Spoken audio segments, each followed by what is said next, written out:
Hello, and welcome to Human Rights Magazine. I'm Derek McCush, editor of the Upstream Journal.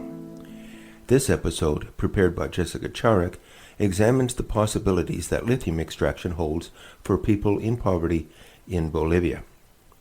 The country has one of the highest rates of poverty in Latin America, and people in rural regions suffer the most. Can lithium extraction provide relief from that poverty? Jessica spoke with several people to find out, and she wrote the article in the Upstream Journal that accompanies this podcast. My name is Jessica Charek. Let's start with the basics. Where is lithium in your life? This light metal is all around you. Odds are it's essential to your day-to-day. It's in your cell phone, your computer, and your power tools. In fact, lithium will increasingly become a subject of conversation. It's especially valuable because lithium-ion batteries are one of the most efficient methods of renewable energy storage.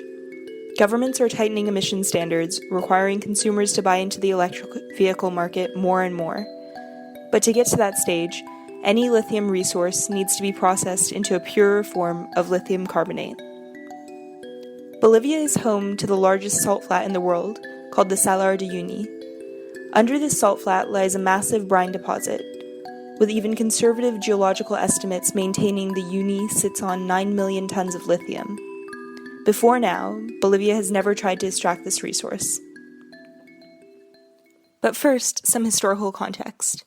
For hundreds of years, colonial powers and foreign corporations have ravaged Bolivia and fed the global economy with its natural resources. Ironically, this legacy began with Spanish settlement in Potosí, home to the Silver Mountain that enriched 16th century Europe.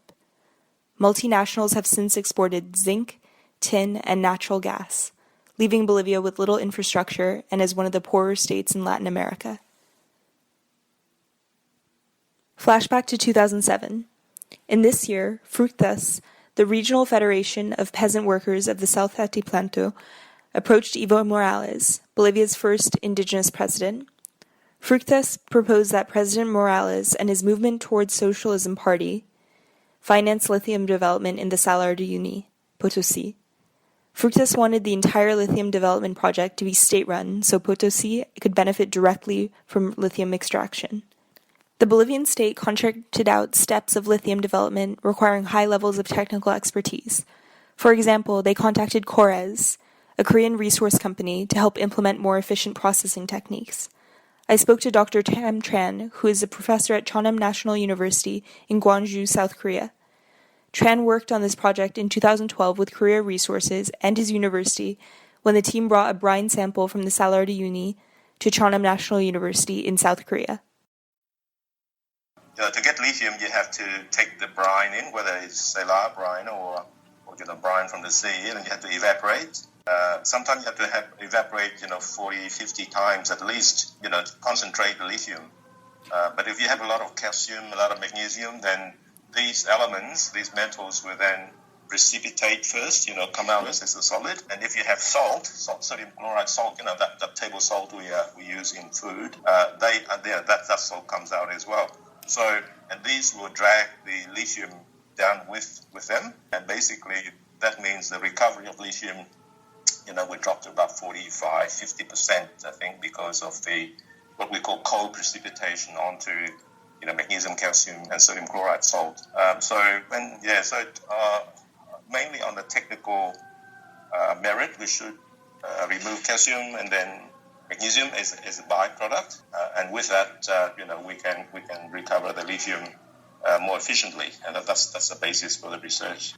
Normally, when you crystallize these, you can actually just filter off, filter it like you filter the coffee, for example, and then get the solids alone. But then that solid, if you want to process that to either high purity materials, like what we're trying to aim for, in our research, then you have to use a lot of fresh water to wash. Yes, for sure. Dr. Tran worked successfully on the technical side of the project between Cheonam National University and Corres. He found an efficient method to precipitate lithium carbonate, but the commercial aspect fell short.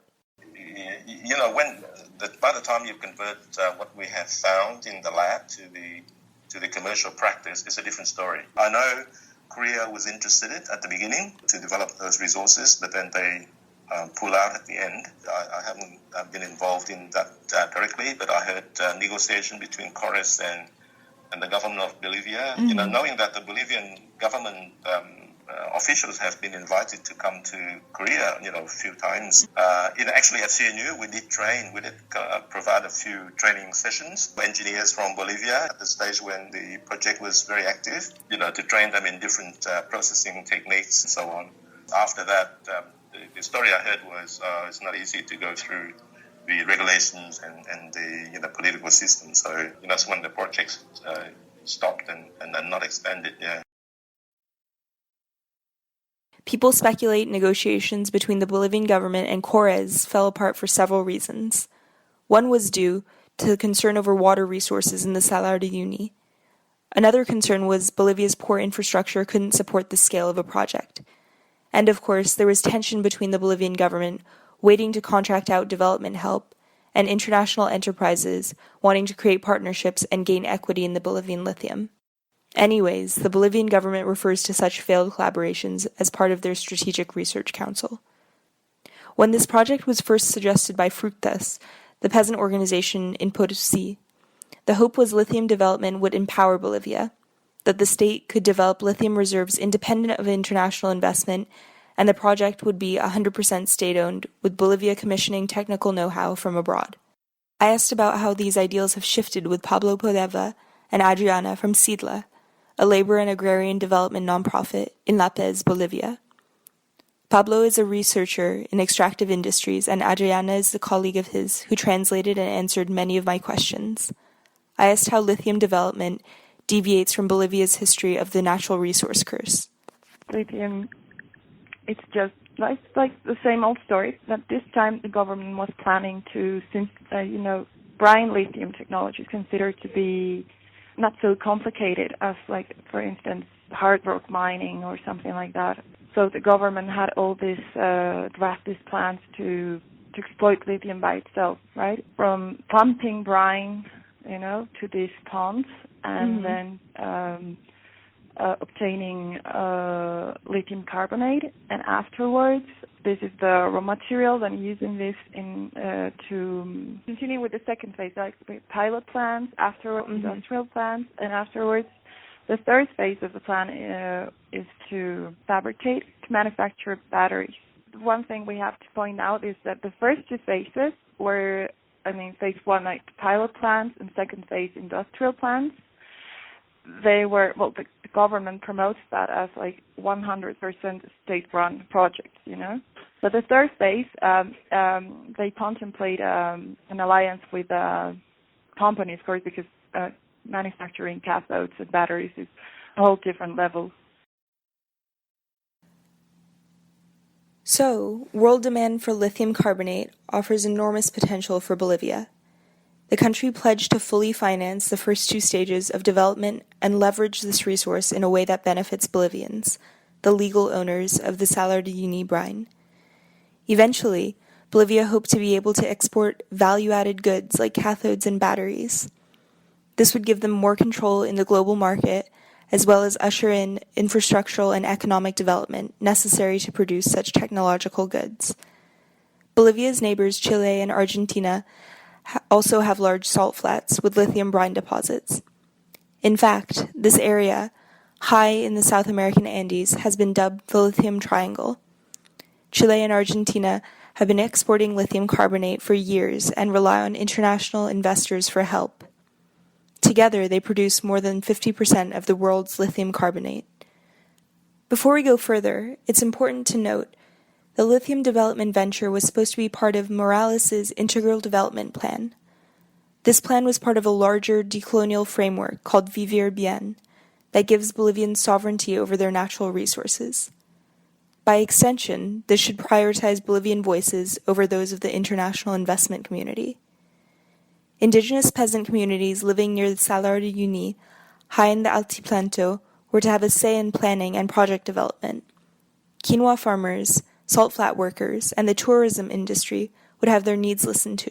Just mere words, because I mean, there is a part of his research that says that Frutka, back in 2007, they posed to the government the importance of having this 100% state-run company in charge of this project, right? But right now, the government is not socializing this the project. I mean, they do have this accountability things and they disclose information and all of that, but they are not engaging these peasant organizations or communities in the deep.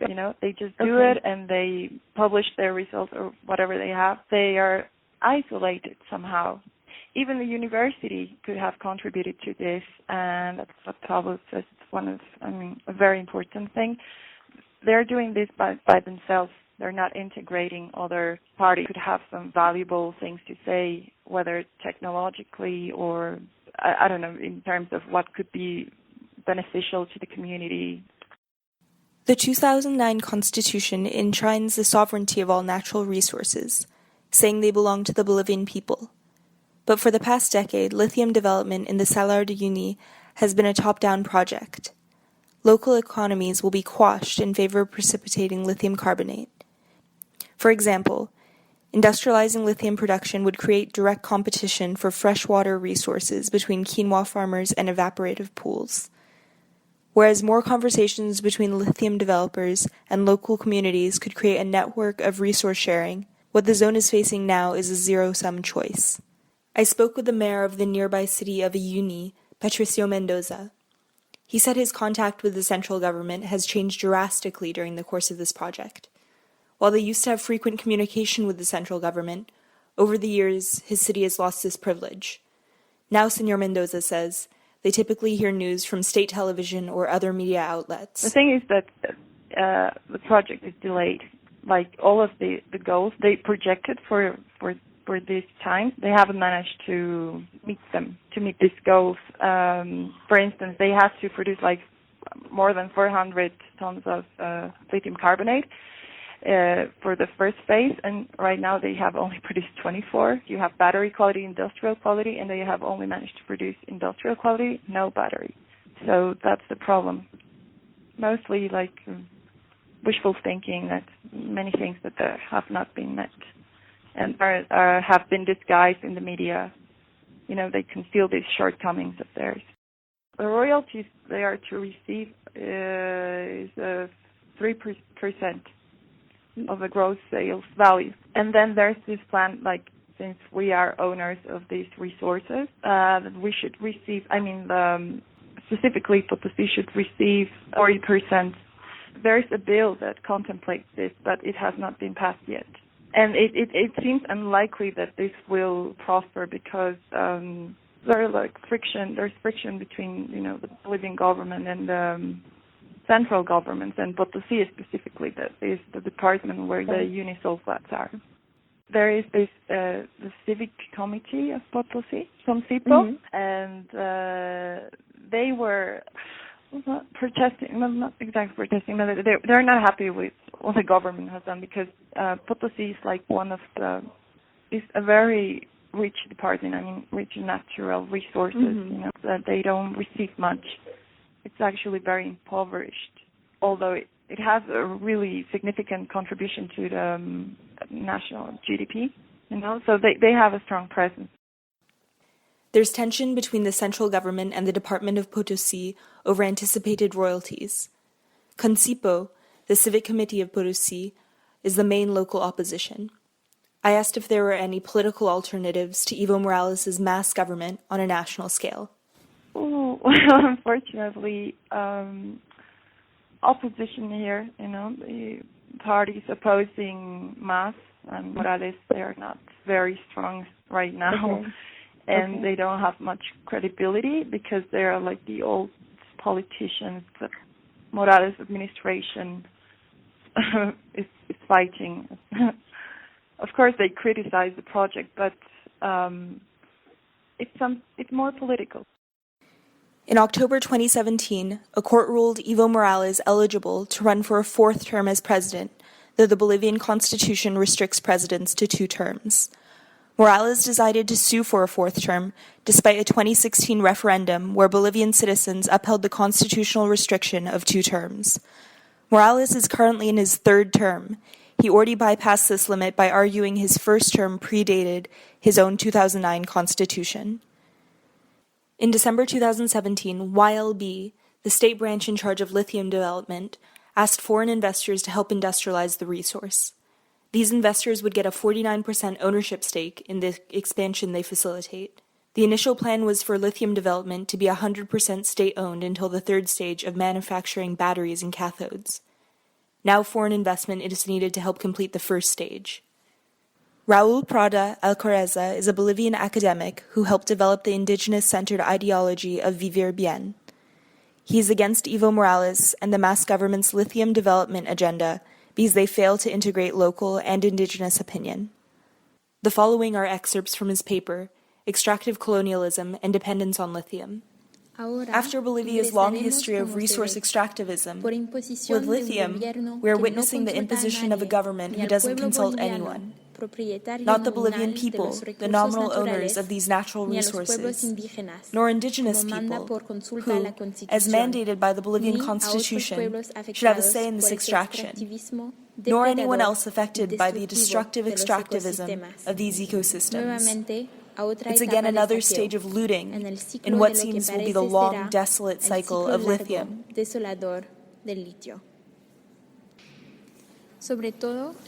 Above all, the exploitation of lithium affects neighboring communities, specifically with regard to water consumption. The communities located in the surroundings of the Salar de Uyuni are agricultural. They primarily grow quinoa. If waste from precipitating lithium brine is filtered and reaches the aquifers through leaching, nearby drinking water reserves would be contaminated, making it unsuitable for domestic consumption as well as agriculture and livestock. The exploitation of lithium is done by evaporation pools, which will require a large amount of water. This also reduces water reserves for these communities and will threaten their agrarian livelihoods.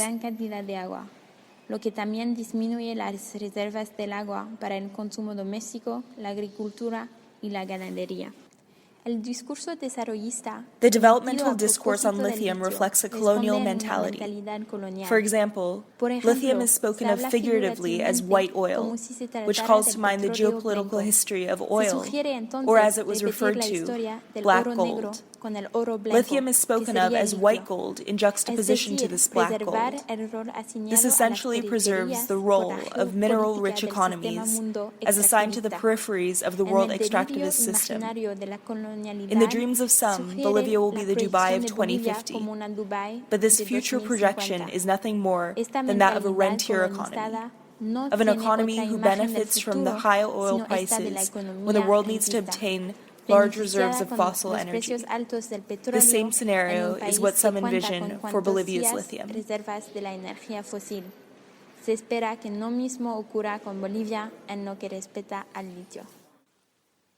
With YLB now inviting in foreign investment, the Bolivian government must ensure environmental and community protection laws are strong enough to include local Bolivians in the decision-making process. Bolivians are counting on the government to hold foreign investors more strictly to structures like the Constitution and Vivir Bien than when the state ran the lithium development alone.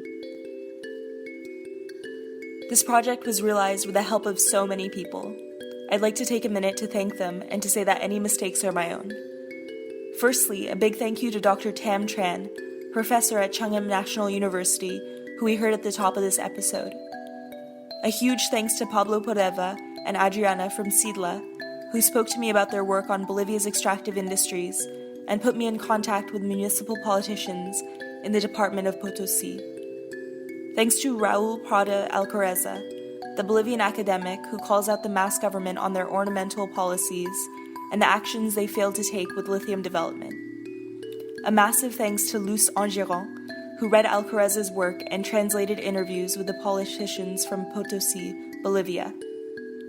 Also credits to Circus Marcus, the artist who made the track Galamus that bookended this podcast, and thanks to Creative Commons for making that available to us. Thank you for listening to this episode of Human Rights Magazine. The The podcast is brought to you by the Upstream Journal. I invite you to consider supporting the program and the magazine with a contribution through PayPal as you explore other episodes.